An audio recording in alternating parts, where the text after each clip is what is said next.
Good evening everyone, welcome to all of you in a new chapter. आज हमारा chapter है NCERT class 5th का 7th chapter है और चैप्टर का नेम है मेरा बचपन। अब बचपन क्या है? जैसे जब छोटे होते हैं, जो छोटेपन की जो अवस्था होती है उसको कहते हैं बचपन। ठीक है, जैसे आप भी अभी बच्चे हो, आपके टाइम को भी क्या कहेंगे? बचपन। ठीक है, आइए ये देखिए, एक गर्ल है एक बॉय है, आम के पेड़ में लटक रहे हैं दोनों और ये आम खा रही हैं गर्ल, है ना। आप भी तोड़ते हैं आम के पेड़ से आम? चलिए आइए पढ़ते हैं कहानी को। हाय बचपन, तेरी याद नहीं भूलती, वह कच्चा टूटा घर, वह पयाल का बिछोना। पयाल का मतलब जो धान के जो पेड़ को, जैसे धान के बीजों को जब अलग कर लेते हैं, जब वो पक जाते हैं, जो उसकी घास बच जाती है उसको कहते हैं पयाल। वह नंगे बदन नंगे पाँव, खेतों में घूमना, आम के पेड़ों पर चढ़ना, सारी बातें आंखों के सामने फिर रही हैं। ठीक है, उनको अपने बचपन की याद आ रही है। मैं अपने चचेरे भाई हलदर के साथ दूसरे गांव में एक मौलवी साहब के यहाँ पढ़ने जाया करता था। मेरी उम्र 8 साल थी। हलदर मुझसे 2 साल जेठे मतलब बड़े थे। हम दोनों प्रातःकाल मटर और जौ का चबेना लेते थे, मतलब उसका वो नाश्ता करते थे। ठीक है, रामलीला में भी आनंद आता था। मेरे घर से बहुत थोड़ी दूरी पर रामलीला मैदान था। रामलीला मैदान जहाँ पे रामलीला का मंचन किया जाता है उसको कहते हैं रामलीला। ठीक है, जिस घर में लीला पात्रों का रूप रंग भरा जाता, मतलब जहाँ पे उनका ड्रेसअप होने का जो रूम होता है, जैसे कौन राम बने, कौन लक्ष्मण बने, कौन सीता बने, जहाँ पे वो तैयार होते हैं, वह तो मेरे घर से बिल्कुल मिला हुआ था, मतलब उनके घर के बगल में ही था वो। ठीक है, 2 बजे दिन से पात्रों की सजावट शुरू होने लगती, मतलब वो शाम को करते थे लीला, है ना। रामलीला शाम को होती है इवनिंग टाइम की बात, लेकिन वो दिन से शुरू तैयार होना शुरू कर देते थे। मैं दोपहर से ही वहाँ जा बैठता, जिस उत्साह से दौड़ दौड़ कर छोटे मोटे काम करता, उस उत्साह से तो आज अपनी पेंशन लेने भी नहीं जाता। मतलब उसको बहुत खुशी होती थी, वो जो भी वहाँ कोई काम बता देते उसे खुशी खुशी कर देते थे। ठीक है, गुल्ली डंडा सब खेलों का राजा है। अब भी कभी लड़कों को गुल्ली डंडा खेलते देखता हूँ तो जी लोट पोट हो जाता है कि इनके साथ जाकर खेलने लगूं। न लॉन की ज़रूरत, न कोट की, न थापी की, मज़े से किसी पेड़ से एक टहनी काट ली, गुल्ली बना ली और 2 आदमी भी आ गए तो खेल शुरू हो गया। ठीक है, विलायती खेलों में सबसे बड़ा ऐब है, मतलब सबसे बड़ा जो नुकसान है, सबसे बड़ा जो अवगुण है वो है कि उनके सामान महंगे होते हैं। पर हम अंग्रेजी चीज़ों के पीछे ऐसे दीवाने हो रहे हैं कि अपनी सभी चीज़ों से अरुचि हो गई है। हमारे स्कूलों में हर एक लड़के से 3-4 रुपये सालाना केवल खेलने की फ़ीस ली जाती है। किसी को यह नहीं सूझता कि भारतीय खेल खिलाएं जो बिना दाम कौड़ी के खेले जाते हैं। ठीक है, गुल्ली से आँख फूटने का भय रहता है, तो क्या क्रिकेट से सर फूटने का भय नहीं रहता? ठीक है, अब गुल्ली डंडा का खेल देखिए, ये यहाँ पे खेल रहे हैं, इसको कहते हैं डंडा और ये है गुल्ली। ठीक है, इसके दोनों साइड से ऐसे नुकीला होता है। ठीक है, ऐसे नुकीला होता है, बीच में ऐसे होता है, और ये डंडा। डंडा तो कोई सा भी चल जाएगा। ठीक है, अब नेक्स्ट पेज में आइए, देखिए सब बच्चे यहाँ पे शायद इसको कैच करते हैं। जब इससे इसको मारा जाता है तो और बच्चे इसको कैच कर सकते हैं। ठीक है, अगर हमारे माथे में गुल्ली का दाग आज तक बना हुआ है तो हमारे कई दोस्त ऐसे भी हैं जो धापी को वैसाखी से बदल बैठे। खैर, यह तो अपनी अपनी रुचि है, मतलब अपना अपना इंटरेस्ट है कि कौन कौन क्या गेम खेलना चाहता है। मुझे गुल्ली ही सब खेलों से अच्छी लगती है। प्रातःकाल घर से निकल जाना, पेड़ पर चढ़कर टहनियाँ काटना, गुल्ली डंडा बनाना, वह उत्साह, वह लगन, वह खिलाड़ियों के जमघट, वह लड़ाई झगड़े, वह सरल स्वभाव, अमीर गरीबों का बिल्कुल भेद न था, अभिमान की गुंजाइश ही न थी। ठीक है। घर वाले बिगड़ रहे हैं, पिताजी चौकी पर बैठे रोटियों पर अपना क्रोध उतार रहे हैं। न नहाने की सुध है, न खाने की गुल्ली है जरा सी, पर उसमें दुनिया भर की मिठाइयों की मिठास, तमाशों का आनंद भरा हुआ है। ठीक है। और ये कहानी लिखी है प्रेमचंद्र ने। ठीक है। ओके, तो हमारी कहानी होती है यहीं पर कंप्लीट। अब हम लोग पढ़ते हैं इसके क्वेश्चन एंड आंसर बातचीत के लिए। आइए। लेखक को रामलीला की तैयारियों में कौन कौन से काम सबसे अधिक उत्साहित करते थे? जैसे कभी कोई किसी ने बोला मेरा सामान इधर ला दो, उधर ला दो, या इसको पकड़ दो, उसको पकड़ दो, क्योंकि वो तैयार होते थे, मुकुट उकुट पहनते थे, है ना, अच्छे से पूरा आभूषण पहनते होंगे, राम लक्ष्मण राजा रानी के और भी बहुत सारे पात्र होते हैं, तो वो छोटे मोटे काम उनको बहुत अच्छे लगते थे। आपको लेखक के बचपन की कौन कौन सी बातें सबसे अच्छी लगी? वे बातें आपको अच्छी क्यों लगी? हमें सबसे अच्छी बात है तो ये लगी कि उनके बचपन में वो कितना खुश थे, गुल्ली डंडा खेलते थे, है ना, और फिर बगल वाले गांव में ट्यूशन पढ़ने भी जाते थे मौलवी जी के यहाँ, है ना, पढ़ाई भी करते थे। थर्ड, खेलते समय चोट ना लगे इसके लिए आप क्या क्या कर सकते हैं? जैसे क्रिकेट में भी खेलते समय चोट ना लगे उसके लिए हेलमेट पहना जाता है, ग्लव्स पहने जाते हैं, पैड पहने जाते हैं, तो आप लोग भी कुछ ऐसी कुछ प्रिकॉशंस ले सकते हैं। फोर्थ, लेखक के पिता और घर के अन्य सदस्य चौके में बैठे बैठे क्या बातें करते होंगे कि अभी तक आए नहीं खेलने से, बहुत रात हो गई है, बड़ी टेंशन हो रही है, ऐसी बातें करते होंगे ना। पार्ट सी, नीचे दिए गए प्रश्नों के उत्तर अपनी लेखन पुस्तिका में लिखिए। अब इन प्रश्नों के उत्तर आप शॉर्ट वीडियो में देखिएगा। ओके। लेखक के चचेरे भाई हलदर की आयु कितनी थी? सेकंड है, लेखक ने अपने घर वालों के क्रोध का कारण क्या क्या बताया? थर्ड, लेखक के अनुसार गुल्ली डंडा और विलायती खेलों में क्या अंतर है? फोर्थ, इस पाठ में लेखक ने अपने बचपन की किन किन अनुभवों को याद किया है? ओके। अब नेक्स्ट पेज में आइए। समझ और अनुभव, लेखक के बचपन के कौन कौन से काम आपने भी किए हैं? अब बताइए, क्या आपके घर के आसपास भी कभी रामलीला होती है? तो अगर होती है तो बताइए, और कौन कौन से ऐसे खेल हैं? हाँ, दोस्तों के साथ तो बचपन में सब लोग खेलते हैं ना। 2, लेखक अपने बचपन में खेलने के लिए स्वयं गुल्ली बना लेते थे। आप कौन कौन से खेल खिलौने स्वयं बना लेते हैं? किसी एक को बनाकर कक्षा में लेकर आएं और अपने समूह के साथ मिलकर खेलिए। अब बताइए, आप क्या क्या खिलाई लेते होंगे ना, ऐसे एरोप्लेन पेपर से चोर सिपाही वाला भी बना लेते हैं। और बताइए क्या क्या खेल ऐसे करते हैं, बना लेते हैं, खेल लेने का सामान आप लोग, खिलौने अपने लिए। ठीक है, ये आपने बनाना है। थर्ड देखिए, अब अनेक बच्चे कपड़े धोने के लिए काम में आने वाली धापी को बल्ले की तरह उपयोग कर लेते हैं। आप अपने घर या आस पड़ोस की किन वस्तुओं को खेल खिलौनों की तरह उपयोग में लेते हैं? धापी मतलब जो कपड़े धोने का एक बैट होता है, उसको पहले ज़माने में जब बहुत मोटे मोटे कपड़े हुआ करते थे तो फिर उससे ऐसे मार मार के उनको साफ़ किया जाता था। ठीक है, उसी को कहते हैं धापी। बैट की तरह ही होता है, लकड़ी का बना होता है। फोर्थ, लेखक बचपन में अनेक काम उत्साह से दौड़ दौड़ कर किया करते थे। आप कौन से काम बहुत उत्साह से करते हैं? बताइए कौन सा ऐसे काम है जब आप बहुत उत्साह से करते हैं वो काम? ठीक है, मिलान कीजिए। नीचे दिए गए चित्रों को उनके उपयुक्त विवरण से मिलान कीजिए। एक समुद्री कीड़े का खोल जिसे पुराने समय में मुद्रा की तरह उपयोग करते थे। ये है कौड़ी। ठीक है।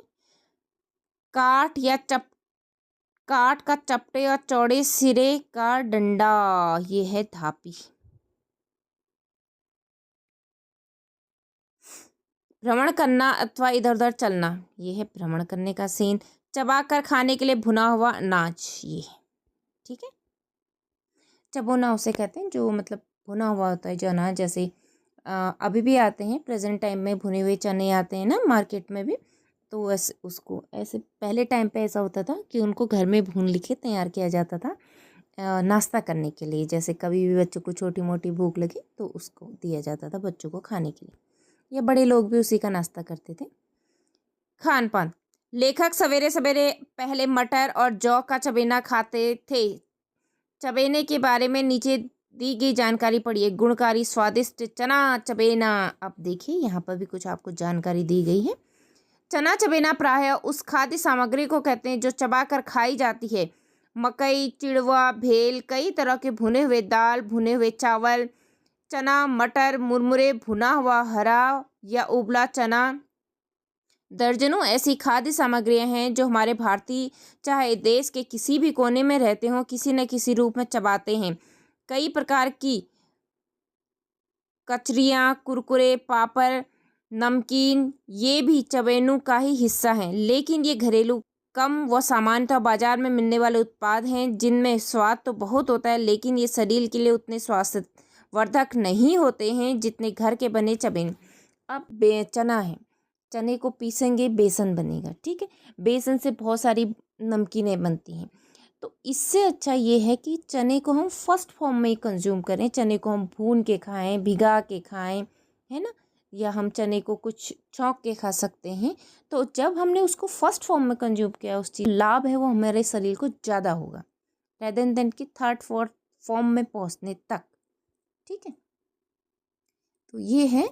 अब नेक्स्ट आइए, ऐसे बनाया जाता है चना चबेना। देश के विभिन्न स्थानों में चना चबेना विशेष ढंग से बनाया जाता है। चना चबेने में मटर, चना, सूखा चना, अदरक, मिर्ची, लहसुन, प्याज, मक्का, पोहा, लाई, मूंगफली आदि खाद्य सामग्रियां सम्मिलित होती हैं। सबसे पहले इन सभी को कढ़ाई में नमक डालकर भली प्रकार भून लिया जाता है। भूनने के बाद उसमें हल्का तेल मिलाया जाता है। मिर्च की चटनी के साथ या प्याज, लहसुन भी मिलाया जाता है। इसे चना चबेने का स्वाद बढ़ जाता है, ठीक है। 2, आप दिन भर क्या क्या खाते पीते हैं इसकी सूची बनाई। अब आप दिन भर क्या क्या खाते हैं आपने यहाँ 1 2 3 4 5 6 7 8 करके यहाँ लिखना है, ओके। नेक्स्ट पेज में आइए जाने। मैं दोपहर से ही वहाँ जा बैठता। दोपहर शब्द बना है पहर से। पहर का अर्थ होता है दिन का चौथा भाग या 3 घंटे का समय। एक दिन और एक रात में कुल कितने पहर होते हैं। अब अगर 12 घंटे की रात होती है, 12 घंटे के दिन होते हैं, तो बताइए कितने पहर होंगे उसमें। आइए नीचे आइए, हम लोग समझते हैं इसको। नीचे दिन के 4 पहर दर्शाए गए हैं। आप इन पहरों में क्या क्या करते हैं लिखिए। अब देखिए, अगर हम लोग मान लें ऐसा कि 12 घंटे के दिन होते हैं और 12 घंटे की रात होती है, तो एक दिन में 4 पहर होंगे और रात्रि में भी 4 पहर होंगे, ठीक है। अब पहला पहर है, देखो प्रातःकाल का जो पहर है, सुबह का जो पहर है वो होता है 3 बजे से 9 बजे तक, ठीक है। फिर उसके बाद 9 बजे से 12 बजे तक से दूसरा पहर, फिर 12 बजे से 3 बजे तक तीसरा पहर, फिर 3 बजे से 6 बजे तक चौथा पहर, और उसके बाद फिर रात्रि के पहर स्टार्ट हो जाते, ओके। अब आइए तमाशा। गुल्ली है जरा सी पर उसमें दुनिया भर की मिठाइयों की मिठास और तमाशों का आनंद भरा है। तमाशे का अर्थ है वह दृश्य जिसे देखने से मनोरंजन हो, जैसे मेले, नौटंकी आदि। नीचे दिए गए नामों को पढ़िए। इनमें से कौन कौन से तमाशे आपने देखे हुए हैं उन पर घेरा बनाइए। कठपुतली का खेल, नाटक, बायोस्कोप, करतब। अब आपने जो जो खेल आपने देखे हैं आप उनमें टिक कर सकते, ओके। रामलीला। अपने पाठ में रामलीला के बारे में पढ़ा। हमारे देश और अन्य देशों में भी दीपावली के आसपास स्थान स्थान पर रामलीला का आयोजन किया जाता है। आप भी अपनी कक्षा या विद्यालय में रामलीला का मंचन कीजिए। इसके लिए कुछ सुझाव निम्नलिखित हैं। आप विद्यालय की वर्दी में भी रामलीला का मंचन कर सकते हैं। किसी अतिरिक्त वस्तु या कपड़ों की आवश्यकता नहीं है। पूरी रामकथा का मंचन संभव न हो तो प्रत्येक कक्षा या समूह भिन्न भिन्न दृश्यों को प्रस्तुत कर सकता है। आप अपने संवाद स्वयं बना सकते हैं। इस कार्य में आप अपने अभिभावक, शिक्षक, पुस्तकालय की सहायता भी ले सकते हैं, ओके। भाषा की बात। विलायती खेलों में सबसे बड़ा ऐप है कि उनके सामान महंगे होते। इस वाक्य में कुछ शब्दों के नीचे रेखा खींची गई है, ध्यान दीजिए। रेखा खींची गई है, इन पर ध्यान दीजिए। यहाँ विलायती, बड़ा, महंगे शब्द क्रमशः खेल, ऐप, सामान की विशेषता बता रहे हैं। आप जानते ही होंगे खेल, ऐप तथा सामान संज्ञा शब्द हैं। अब पाठ में कुछ विशेषण तथा संज्ञा शब्द चुनकर नीचे लिखिए। अब देखिए, विलायती, बड़ा, छोटा, है ना, महंगे, और खेल, खेल, खिलौने, गुल्ली डंडा, ये सब क्या है, संज्ञा शब्द है। ठीक है, नीचे आइए। प्राथमिक चिकित्सा पेटी। कावेरी को कबड्डी खेलते हुए चोट लग जाती है। उसकी मित्र नीलोफर सभी को प्राथमिक चिकित्सा पेटी मंगाती है। उसकी मित्र नीलोफर सभी से प्राथमिकी चिकित्सा पेटी मंगाती है, लेकिन वह किसी के पास नहीं थी। कावेरी को डॉक्टर के पास ले जाने के बाद नीलोफर सभी को प्राथमिक चिकित्सा पेटी दिखाती है और उसमें रखी हुई वस्तुओं और दवाइयों के बारे में बताती। अब आप प्राथमिक चिकित्सा पेटी में रखी जाने वाली उन वस्तुओं दवाइयों की एक सूची बनाइए जिनके बारे में नीलोफर ने सभी को बताया होगा। आप भी अपने लिए एक प्राथमिक चिकित्सा पेटी तैयार कीजिए। इसके लिए आप अपने सहपाठियों तथा अभिभावकों की सहायता ले सकते हैं। आपके खेल, ऐसे अनेक खेल आप सभी खेलते होंगे जिनमें किसी विशेष महंगे सामान की आवश्यकता नहीं पड़ती, बल्कि जिनकी आवश्यकता पड़ती उन्हें आप स्वयं ही बना लेते हैं। ऐसे कुछ खेलों के चित्र नीचे दिए गए हैं, रेखा खींचकर उनके सही नामों के साथ मिलाएं। अब देखिए, सबसे पहले है कबड्डी। ये देखिए कबड्डी, है ना।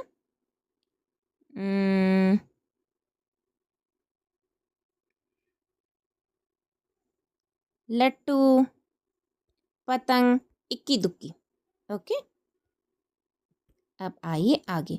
उन आनंदमयी खेलों की सूची बनाइए जो आप दिव्यांग मित्रों के साथ खेल सकते हैं। जैसे आप चोर सिपाही वाले पर्ची वाला खेल खेल सकते हैं, आराम से सांप सीढ़ी खेल सकते हैं, चेस खेल सकते हैं। ओके, पुस्तकालय से अपने पुस्तकालय में जाकर प्रेमचंद की लिखी कहानियाँ पढ़िए और कक्षा में उनके बारे में चर्चा की। प्रेमचंद को मुंशी सम्राट कहा जाता है, कथा सम्राट कहा जाता है। प्रेमचंद ने बहुत कहानियाँ लिखी हैं, इन्हें भी जानिए। आप देखिए किनको जानना है। 1944 में महाराष्ट्र में जन्मे मुरलीकांत रामराज पेटकर भारत के प्रसिद्ध पैरा ओलंपिक तैराक के रूप में जाने जाते हैं। पैरा ओलंपिक खेल दिव्यांग खिलाड़ियों के लिए समय समय पर आयोजित होने वाला ओलंपिक खेलों का कार्यक्रम है। पेटकर भारतीय सेना के एक जवान थे।